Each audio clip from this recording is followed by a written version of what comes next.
Às vezes as coisas que nos mantêm pobres e a viver vidas completamente medíocres são as coisas menos óbvias. Nós achamos sempre que para mudar de vida, para mudar de hábitos ou até para enriquecer e termos uma vida muito mais confortável, precisamos de fazer algo extraordinário, precisamos de que nos saia a lotaria. Mas a verdade é que se nós mudarmos pequenos aspectos da nossa vida que nos estão a impedir de avançar e de nos tornarmos melhores pessoas, isso é o suficiente para que depois a nossa vida mude também. E foi por isso que eu decidi gravar este vídeo sobre os 7 vícios que te estão a prender a uma vida medíocre e estão a manter-te pobre. E quero que tenhas em atenção que eu estou a falar isto de uma perspectiva pessoal, porque eu já vivi isto e porque eu sei o quanto estes vícios e estas coisas me afetavam. E talvez algum destes vícios, ou todos estes vícios que eu vou falar, te estejam a afetar a ti de alguma forma, de alguma maneira. Por isso eu recomendo ficares até ao final do vídeo, que eu acho que isto pode ser um abrir de olhos para ti e o primeiro passo para uma mudança de vida para ti. O primeiro é telemóveis e redes sociais. Não podia deixar de ser. Nós passamos 7 horas do nosso dia, ou mais. Há pessoas que passam mesmo literalmente o dia inteiro colado no telemóvel, mesmo pessoas que têm trabalhos com horários muito rígidos. Sempre que apanham um bocadinho no seu trabalho, um bocadinho livre, muitas vezes até ir à casa de banho e levam isto com elas e estão naquele minuto que têm livre a teclar e a ver as redes sociais, a ver stories, a ver aqui a passar o tempo nas redes sociais. E eu acho que o tempo que perdemos no telemóvel não é só tempo perdido, também faz com que percamos foco, tenhamos mais comparação com os outros e isso leva a baixar a nossa autoestima e a sentirmos-nos menos criativos. Cada vez mais pessoas eu ouço falarem que eu não sou uma pessoa criativa e não tenho imaginação. A verdade é que a criatividade e a imaginação é uma característica comum a todos os seres humanos. Todos os seres humanos têm a capacidade de imaginar e de criar. Acontece que, como nós passamos cada vez mais tempo colados a estes ecrãs e a estas redes sociais, sobra muito pouco tempo para imaginarmos, para pensarmos, para sermos criativos, porque todo o tempo e toda a energia mental, se assim quiserem, está a ser gasta no telemóvel. E eu não preciso de dizer mais para provar que realmente isso é prejudicial. A segunda coisa é o consumismo emocional. Eu falo muito de consumismo aqui no canal. Aliás, eu tenho vários vídeos em que eu explico como é que tu podes passar de uma vida movida pelo consumismo para uma vida muito mais minimalista e mais simples, em que eu falo do meu caso em particular. No entanto, eu quero chamar aqui a atenção que o consumismo, muitas vezes, e principalmente o consumismo emocional, e eu já vou explicar, é um vício. O que é que acontece? Nós somos movidos a comprar, a gastar dinheiro para satisfazer vazios emocionais que nós temos, porque nós nos sentimos pouco ouvidos, pouco compreendidos, pouco pertencentes a algo.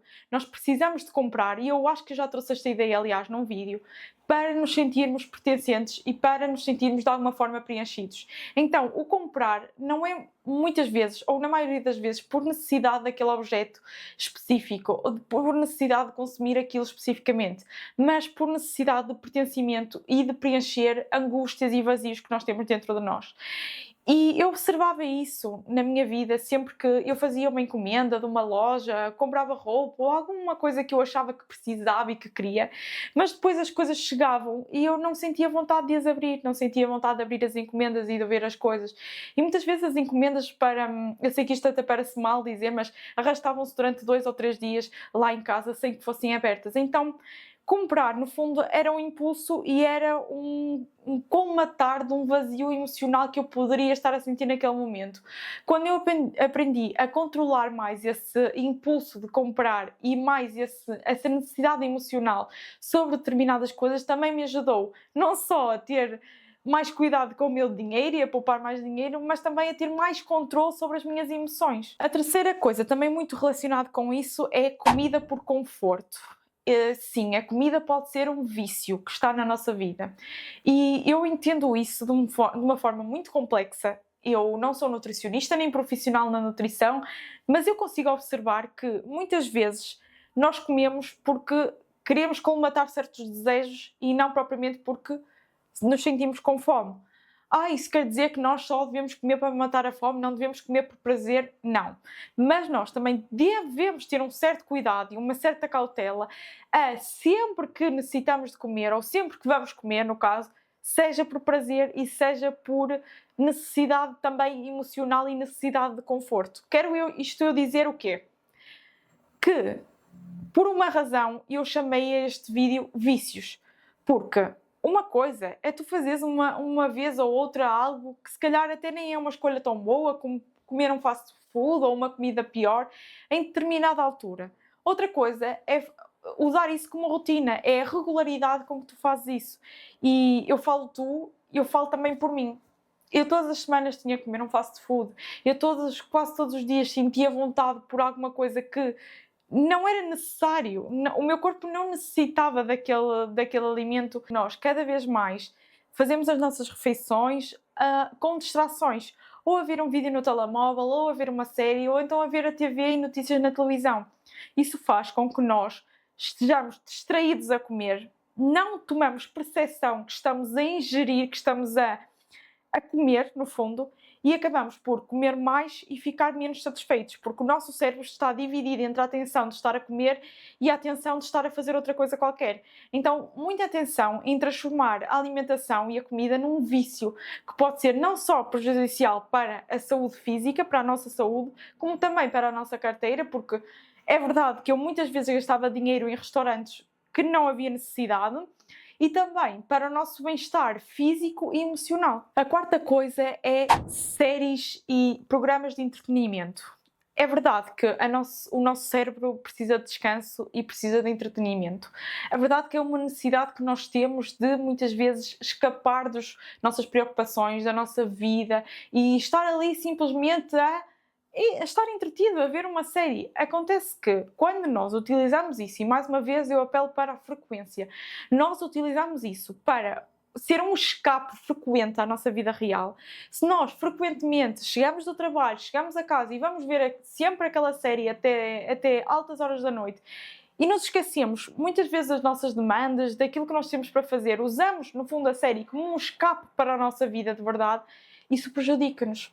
Porque atrapalha os nossos sonhos, porque depois nós não temos tempo para pensar naquilo que efetivamente é a realidade, que é a nossa vida, e também muitas vezes distorce a nossa ideia da realidade quando nós passamos muito tempo a ver coisas que são ficção. Então, muita atenção a esses vícios de séries e de TV que pode prejudicar tanto a tua forma de pensar quanto o teu tempo e o teu foco nas tarefas que realmente importam. Quinto vício: reclamar constantemente. Eu costumo dizer na brincadeira que é quase que nem é na brincadeira, é bem sério, que reclamar é um vício. Que significa que quanto mais nós reclamamos, mais vontade de reclamar nós temos. Se tu olhares para a tua vida, e se eu olhar para a minha, e se cada um de nós olhar para a nossa própria vida, nós conseguimos encontrar nela vários pontos que são suscetíveis de reclamar. Isso acontece porque não há vidas perfeitas, então de certeza que na tua vida há alguma coisa que tu sentirias vontade de mudar. A verdade é que fazer uma mudança, olhares para uma coisa que achas que não está bem e que desejas mudar, dá trabalho. Imagina que tu és uma pessoa que, como eu disse no início do vídeo, está extremamente apegada ao telemóvel e às redes sociais e tu queres deixar de ter esse vício. Mudar para uma pessoa que não tem esse vício dá muito trabalho, porque exige um esforço muito grande inicial. É muito mais fácil nós reclamarmos e lamentarmos pelas coisas que não estão bem na nossa vida, ou até culpabilizarmos fatores externos, do que propriamente admitir e colocar o trabalho que aquilo só depende de nós mudar. É muito o conceito da autorresponsabilidade. Então, a nossa felicidade, a nossa mudança de vida, a nossa mudança de hábitos está ao nosso alcance, porque faz parte de nós. Então, se há alguma coisa que nós pretendemos mudar na nossa vida, acho que devemos olhar para ela como um desafio e não de perspectiva de reclamar que isto não está bem, a minha vida está assim, nada me corre bem ou eu não tenho sorte. Porque à medida que tu fazes isso, vais detectando mais coisas que não te correm bem e mais coisas que tu não tens sorte. É mais por uma perspectiva de vais cada vez mais focando no ponto negativo e naquilo que tu te focas, naquilo que tens tendência a colocar o teu foco, é aquilo que aumenta, é aquilo que cresce. Então, se tu te focas naquilo que está mal e naquilo que está negativo, de um ponto de vista de vitimização e de reclamar, aquilo vai se tornar o dobro do problema, vai se tornar gigantesco. E é preciso ter muita cautela e muita atenção a esse vício de reclamar e de constante vitimização. Sexto vício, a aprovação dos outros. Eu costumo dizer que a maior liberdade que nós podemos ter é a liberdade emocional. É a liberdade de não ter necessidade de agradar os outros e não ter necessidade de fazer escolhas para agradar os outros. Isso é utópico, porque nós temos sempre ligações emocionais que fazem com que as nossas escolhas não sejam totalmente livres. Quero eu dizer que nós tomamos escolhas, muitas vezes, pelo menos na minha opinião, que se fosse por nós não tomaríamos muitas vezes aquelas escolhas, mas porque às vezes temos uma ligação emocional com alguém e porque achamos que aquilo é melhor para as duas pessoas, muitas vezes, por exemplo, enquanto casal, aquilo é melhor para o casal, nós cedemos um bocadinho das nossas vontades. Então eu acho que não existe 100% de liberdade emocional enquanto nós formos um ser de amor e um ser de partilha e de comunidade, porque nós não somos sozinhos. No entanto, isso é diferente da necessidade de aprovação. Porque, como eu já disse também aqui no canal, a necessidade de validação e de aprovação significa que nada que tu faças na tua vida vai ser bom o suficiente até alguém te dizer que aquilo é bom e que aquilo é válido. Então, a tua própria opinião sobre as coisas que tu queres fazer ou que tu estás a fazer passa para segundo plano quando tu tens a necessidade que alguém valide aquilo primeiro. E isso é diferente das decisões emocionais que nós muitas vezes tomamos. Então, o vício da aprovação dos outros é uma prisão. Porquê? Porque se tu necessitas que alguém te dê a aprovação, te dê o avalo para fazer determinada coisa, tu estás sempre dependente de alguém ter a chave de mudança da tua vida. E às vezes, eu diria que sempre, ninguém tem essa chave por ti. Então, tu queres mudar, tu queres uma vida melhor, tu queres uma vida diferente, mas ninguém aprova as coisas que tu queres fazer. Então, ninguém tem essa chave de mudança que tu queres. Então, tu estás presa no mesmo ciclo de sempre. Eu espero que isto não tenha ficado demasiado rebuscado, mas eu quero que tu reflitas sobre isso. Passando para o sétimo vício, é o planeamento exagerado. Isto é muito comum da maioria de nós mulheres, porque nós gostamos de ter tudo, de uma certa forma, controlado. A mulher gosta de ter uma sensação de controle sobre as coisas. Eu não diria só a mulher, mas a mulher acho que tem mais essa necessidade, pelo que eu observo e na minha opinião. Eu acho que o homem lida melhor com o improviso do que nós. E por causa de nós gostarmos mais de ter o controlo e de ter na nossa mão as cartas para jogar o jogo da nossa vida, muitas vezes entramos num ciclo vicioso de planeamento de coisas que ou nunca vão acontecer, ou cenários hipotéticos que nos impedem de avançar. E se acontecer isto, então é melhor eu ficar no lugar. E que prejudicam naturalmente, não é, o avanço da nossa vida. Então, eu acho que nós temos que ter um plano para fazer as coisas. Eu não sou aquela pessoa que diz que avança de forma imprudente. No entanto, tem que haver um equilíbrio entre ter um plano e necessitar de um plano e ter a ilusão que aquele plano vai prever todos os desfechos. Isso não é possível. Até agora, pelo menos à altura que eu estou a gravar este vídeo, nem o ser humano, nem a inteligência artificial conseguiu prever o que vai acontecer no futuro. Há sempre fatores de imprevisto, há sempre coisas que nós não conseguimos prever. Então, não há necessidade de nós gastarmos todo o nosso tempo a fazermos uma análise tão minuciosa de todos os cenários e a fazer um plano perfeito que na verdade não existe. É perda de tempo e está-nos a impedir de avançar. Então, o planeamento excessivo, o planeamento meticuloso, o perfeccionismo é um vício, porque a pessoa, quanto mais vai fazer planeamento, quanto mais necessita de planeamento, mais planeamento ainda necessita. Tu vês que, ok, eu planeei isto desta forma, considerando X fatores, mas afinal eu preciso de ainda mais fatores. Então, o que eu quero deixar aqui bem assciente é que tu precisas de um plano, não precisas de um plano perfeito. O plano pode ser adaptado ao longo do caminho. Tu podes abandonar coisas que tu achavas que querias, mas que afinal não querias. E está tudo bem. Eu acho que não deves ficar presa nessa necessidade de controle e nessa necessidade de planeamento que muitas vezes te impede de executar, e é a execução que te vai permitir ter os resultados que tu desejas.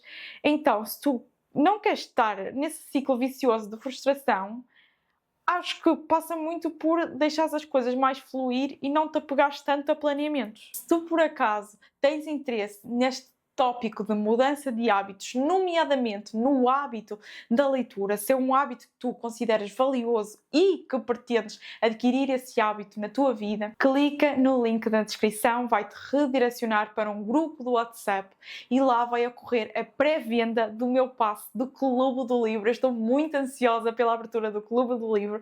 Quem está nesse grupo vai ter acesso à pré-venda e a pré-venda, como é natural, vai ser feito um desconto e um preço especial. Por isso, se estás a ver este vídeo antes do dia 14 de Abril, que é até a data que vai ocorrer a pré-venda, entra no grupo e fica a aguardar novidades. Obrigado por teres ficado até aqui. Nós vemo-nos no próximo vídeo. Um grande beijinho e até à próxima.